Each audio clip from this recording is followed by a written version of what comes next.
Before British rule, Mughal India's share of world GDP declined due to low productivity, lack of reinvestment, and a weak merchant class. The Mughal Empire, which had once been a prosperous and powerful civilization, faced internal challenges and a decline in economic activity over the centuries leading up to British colonization. Inefficient agricultural practices, lack of technological advancements, and political instability contributed to this decline. The political collapse of the Mughals led to economic decline through regional despots overtaxing and warring. After the decline of the Mughal Empire, various regional rulers emerged, often engaging in conflict with each other. These rulers imposed heavy taxes on their subjects to finance their military campaigns, leading to further economic hardships for the people. The East India Company established the rule of law and unified the market under the British Crown. The East India Company, a British trading company, gradually expanded its influence in India, and eventually, the British Crown took direct control over the country. The introduction of British law and a unified market system helped in bringing stability to the region and facilitating trade. The East India Company preserved much of the Mughal administration and tax system. Rather than completely overhauling the existing administrative structures, the East India Company chose to retain and modify the Mughal administrative system to suit its own interests. This approach allowed the British to efficiently govern the vast territories they controlled. The East India Company banned inhumane practices like sati, widow burning. One of the positive aspects of British rule was the abolition of certain oppressive customs prevalent in Indian society. Sati, a practice where widows were forced to immolate themselves on their husbands' funeral pyres, was banned by the British, leading to improved social conditions for women. Colonial Orientalists rediscovered India's ancient heritage. The British colonial administrators and scholars, known as Orientalists, were instrumental in rediscovering and documenting India's ancient cultural and historical heritage. Their efforts in translating ancient texts and studying Indian traditions contributed to the preservation and understanding of the country's rich cultural past. The East India Company founded India's first modern universities. As part of their efforts to promote Western education and administrative efficiency, the British established the first modern universities in India. These institutions played a crucial role in producing a new class of Indian professionals and administrators who would later play significant roles in the country's political and social landscape. Thomas Macaulay aimed to create anglicized Indian intermediaries as a transition to mass vernacular education. Thomas Macaulay, a prominent British colonial figure, promoted the introduction of English education in India. His goal was to produce a class of Indians who were familiar with British culture and values, which he believed would facilitate communication and governance. The British did not intentionally deindustrialize India or discriminate against handicrafts. Contrary to some historical claims, there is evidence to suggest that the British did not deliberately undermine India's traditional handicraft industries. However, the introduction of British-made textiles and industrial goods did impact local artisans, leading to a decline in some traditional crafts. India had a thriving modern textile industry before Japan and China. Prior to British colonization, India was renowned for its textile production, and its fabrics were in high demand worldwide. The country had a well-developed textile industry with advanced techniques and designs, making it a significant player in the global market at that time. However, with the rise of British textile manufacturing, India faced stiff competition, and its textile industry eventually experienced a decline. Drain theory of economic exploitation does not stand up statistically. The drain theory suggests that the British exploited India's resources and wealth, sending the profits back to Britain, thereby draining the Indian economy. However, many economic historians argue that the drain theory does not have strong empirical evidence to support its claims and that other factors played a more significant role in shaping India's economic trajectory under British rule. Inward British investment in India was massive compared to remittances back. While the drain theory argues that British remittances were significant, economic data reveals that the reverse was true. The British invested heavily in India's infrastructure, industries, and administration, leading to a considerable influx of capital into the country. British skills and institutions fueled India's industrial revolution. During the 19th and early 20th centuries, India witnessed significant industrialization, and British expertise and institutions played a crucial role in driving this process. British entrepreneurs and administrators established industries, modern transportation networks, and communication systems that laid the foundation for India's industrial growth. India was the fourth largest textile producer globally by 1913. Despite the impact of British industrialization, India's textile industry remained substantial.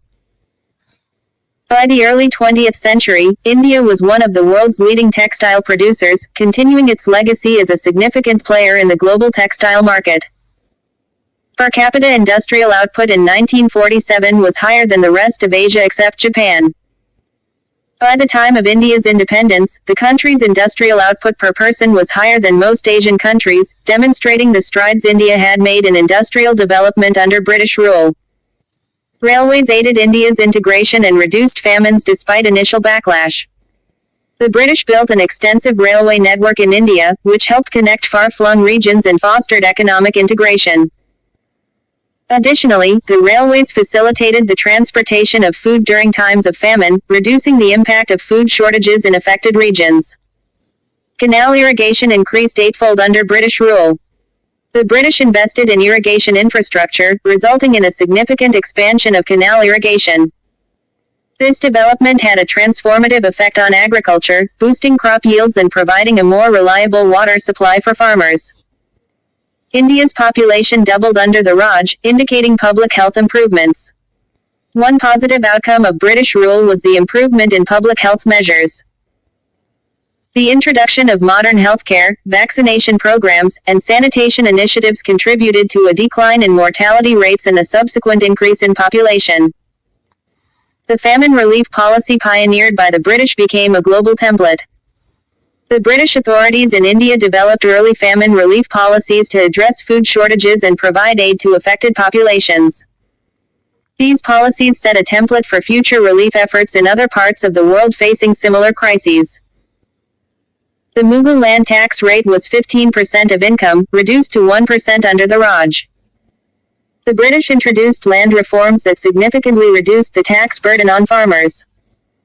The Mughal land tax, which had been much higher, was replaced with a more reasonable rate under British rule, benefiting agricultural communities. Agricultural productivity increased steadily if modestly under British rule. The British implemented various agricultural reforms, including the introduction of new crops and improved irrigation systems. While there were fluctuations, overall, agricultural productivity showed modest but steady improvement during the British Raj. India's trade expanded greatly thanks to British naval protection. With the establishment of British naval supremacy, India's trade routes became safer and more accessible to global markets. This led to a significant expansion of Indian trade and facilitated the export of goods such as textiles, spices, and raw materials.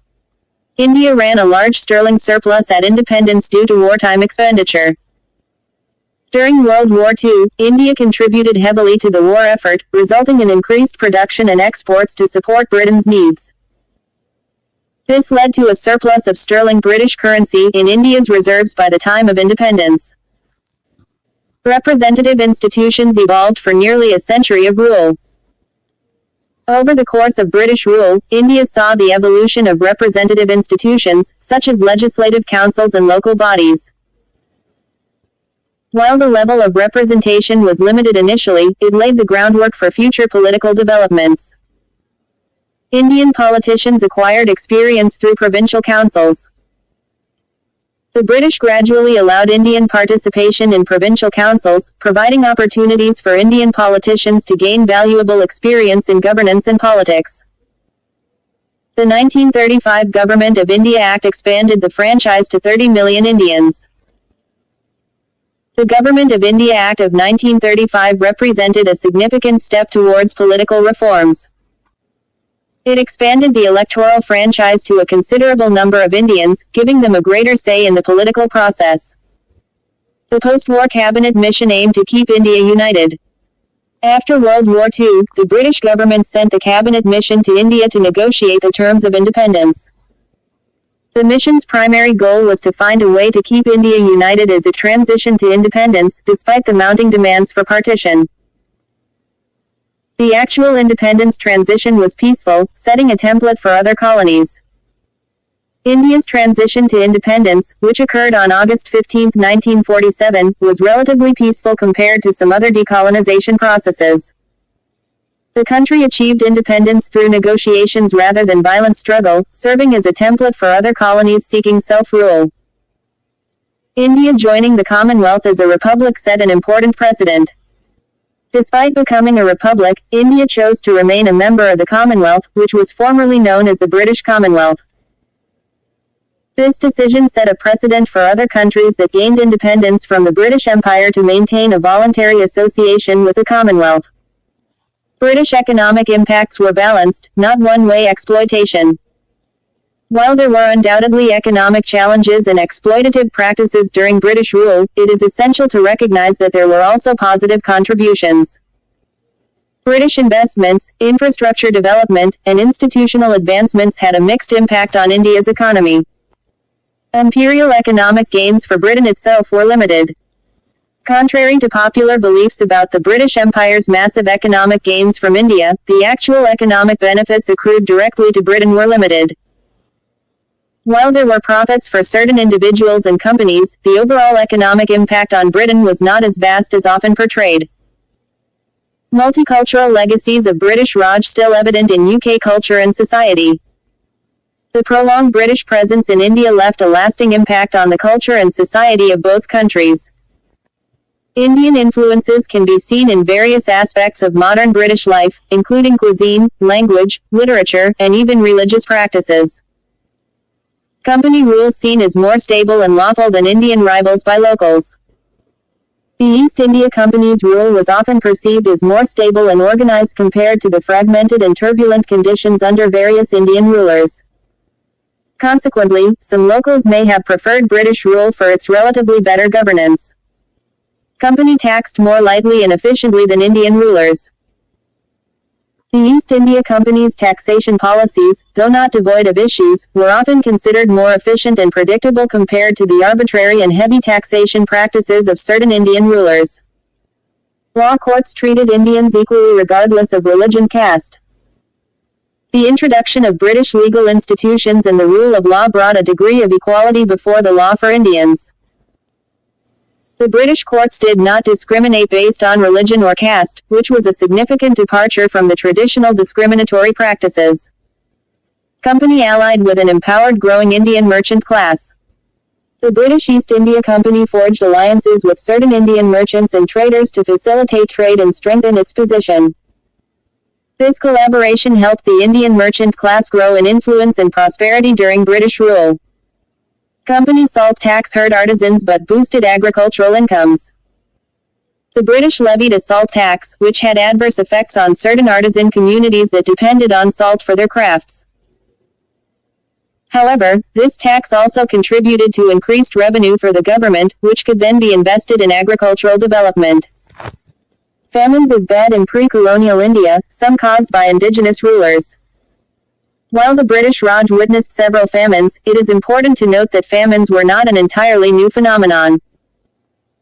Pre-colonial India also experienced devastating famines, some of which were exacerbated by mismanagement and inadequate relief measures under indigenous rulers. Irrigated area increased eightfold, transforming semi-desert. The British made significant investments in irrigation projects, leading to a substantial expansion of irrigated land. This transformation of semi-desert regions into cultivable land had a profound impact on agricultural productivity. Mortality rates fell steadily throughout British rule. Despite the challenges India faced during British rule, mortality rates declined over time due to improvements in healthcare, sanitation, and disease control measures introduced by the British authorities. India's population doubled from 170 million to 425 million, 1850-1950. One of the notable demographic changes during British rule was a significant increase in India's population. Factors contributing to this population growth included improved healthcare, reduced mortality rates, and better access to food due to agricultural developments. Male literacy tripled from 8% to 30%, female literacy increased from 0%. The introduction of Western education and the establishment of schools and universities under British rule led to notable improvements in literacy rates, particularly for men. While the progress for women was slower, there were also positive advancements in female literacy during this period. 27 universities and 500 colleges established under the Raj. The British Raj made substantial investments in education, resulting in the establishment of numerous universities and colleges across the country. These institutions played a crucial role in producing a skilled and educated workforce. Primary schools expanded to an average of 1 per 5 square miles. The British government expanded the network of primary schools throughout India, increasing access to education for children in rural and remote areas. This widespread educational infrastructure was a significant achievement of British rule. The Indian National Congress was founded by British ICS officers in 1885. The Indian National Congress, which later became a prominent political party in the independence movement, was initially founded by British civil servants and Indian intellectuals with the aim of serving as a platform for political dialogue and reform. The Ilbert Bill enabled Indian judges to try European cases. The Ilbert Bill, introduced in 1883, sought to allow Indian judges to preside over cases involving European defendants. The bill faced significant opposition from the European community in India, highlighting the complexities of introducing legal reforms during colonial rule. The Montagu-Chelmsford Reforms inaugurated diarchy. The Montagu-Chelmsford Reforms of 1919 introduced a system of diarchy in India, dividing administrative powers between elected Indian ministers and appointed British officials. While an attempt at increasing Indian representation, the reforms fell short of complete self-governance, leading to further demands for political autonomy. India's independence set a template for peaceful transition to the Commonwealth. India's attainment of independence in 1947 marked a significant moment in the decolonization process. The peaceful transition to independence set a precedent for other British colonies seeking self-rule and led to the eventual transformation of the British Empire into the Commonwealth of Nations. British economic impacts were balanced, not solely one-way exploitation. Assessing the economic impact of British rule on India remains a complex and debated topic among historians. While there were undoubtedly exploitative practices, the economic influence of British rule was multifaceted, encompassing both positive and negative aspects. Multicultural legacies of the British Raj are still evident in UK culture and society. The interaction between India and Britain during the colonial period left a lasting impact on both countries. British society continues to reflect the influence of Indian culture, food, fashion, and language, contributing to the multicultural fabric of modern-day UK.